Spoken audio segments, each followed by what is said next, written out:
Today we are going to be discussing running mechanics and how it relates to the kinetic chain. If you view a lot of people run, you will realize that almost everyone has their own specific, unique running style. However, when you break down the basics, everyone follows certain gait mechanics. The way you run and the form you use can affect your body's muscles, bones, and joints. If you run incorrectly, you can seriously harm your body in the long run. Today, we will be discussing a different form of training to run called pose method, which is becoming more popular due to injuries from running using the common heel strike method. First, we will see Matt running using the heel strike method. The three main stages of the heel strike method are heel strike, mid stance, and toe off. During the heel strike phase, ground reaction forces are the greatest. At mid stance, the hip, knee, and ankle are aligned in a vertical position. At toe off, ground reaction forces decrease dramatically. Next, we will see Matt learn to run pose method. Ali is teaching him the basics and keys to remember. There are three key factors involved in pose method: pose, fall, and pull. The first key factor is step 1, or the pose. Ali is explaining to Matt that when learning pose method, you should practice the beginning steps of holding the pose.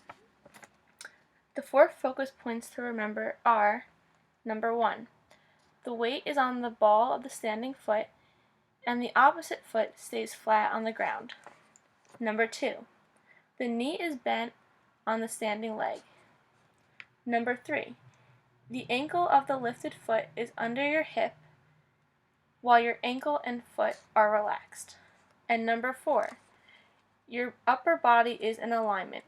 This means your ears are over your shoulders are over your hips are over your ankles. You need to keep a straight alignment because it is very important. The second key is step 2, or the fall. During the fall, you use gravity to move your body forward from one pose to the next. Start practicing by using a wall with both feet on the ground and your knees bent. Fall only as far as you can while maintaining good alignment. Again, your shoulders should stay over your hips with no bending at the waist. Ali corrects Matt here because he wasn't keeping his shoulders and head in alignment while practicing the fall. Make sure that your ears are in line with your shoulders and that your shoulders are in line with your hips all the way down. Matt doesn't have perfect form here, but by practicing the progression of getting your body used to the pose method will help in the long run. Then stand in pose and fall, and keep increasing the distance away from the wall as long as you can hold the correct position. If you choose to, you can work with a partner. You can work through the same falling exercises as shown in the video, except the partner will act as the wall. The third key is step 3, or the pull. During the pull the support foot from the ground up to pose.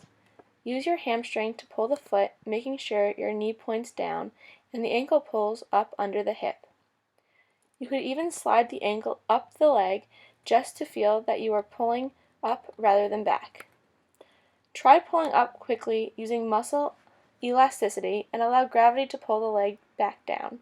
Imagine the leg floating back down to the ground. Lastly, we will see Matt running using the pose method. As you can see, he is running barefoot because it is shown that if you run barefoot, a lot of people change the way they run to more pose method.